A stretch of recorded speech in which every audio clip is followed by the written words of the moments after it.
Hello, dear friends. Welcome to the Mind, Body, Heart, Spirit podcast. I am your host and I am honored to have you on here.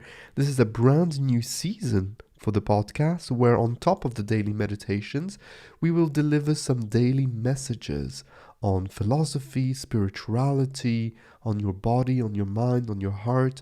We're going to be talking about love. We're going to be talking about self-confidence and all of the really important subjects that we need to keep in mind daily. If you would like to receive those daily messages directly in your inbox, you can subscribe for free on my website, www.raphaelreiter.com. I will leave the link in the description to this episode. And so every day you will receive a message in the written format on top of the link for the podcast and some bonuses, including videos and more prompt for your contemplations, meditations, and journaling. So head over now, www.raphaelreiter.com, subscribe to the daily messages. It is completely free. And now let's begin on today's episode.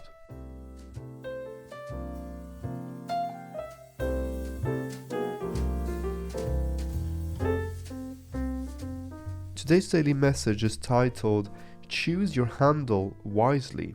We'll start with a quote by Epictetus who says, "Every event has two handles, one by which it can be carried and one by which it can't. If your brother does you wrong, don't grab it by his wrongdoing, because this is the handle incapable of lifting it. Instead, use the other. That is, he is your brother, that you were raised together, and then you will have hold of the handle that carries." End of quote. For every challenge, we must train our minds to see the different ways of handling a situation.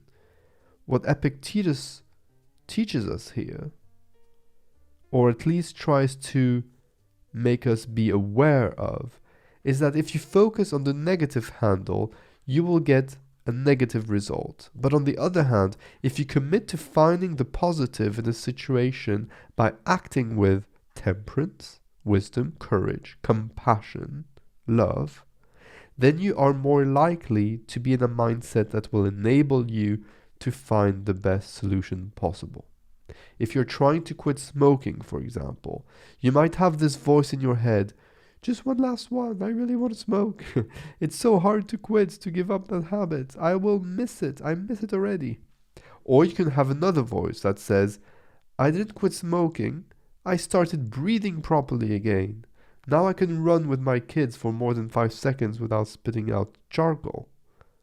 You get to choose what voice you focus on. It doesn't matter if you hear both. You have the freedom to listen to just one. To finish off, I think it's important to mention that Epictetus is not telling us always be super positive and act like blind optimists. Instead, he is telling you that there is different perceptions of a single situation and that you have control over your interpretation of events, over your impressions of these events. Else, that makes you a victim of life. So, what can you control? Your perceptions. And then what can you do? You can direct your actions willingly. I hope you've gotten some value from this daily message. If you're getting my emails every day directly in your inbox, you always have the opportunity to click reply to those emails and I will get your message. I try to answer to as many of you as possible, and I really like to read how these resonate with you and how you'll take this value and apply it. Please do apply it in your own lives today and every day.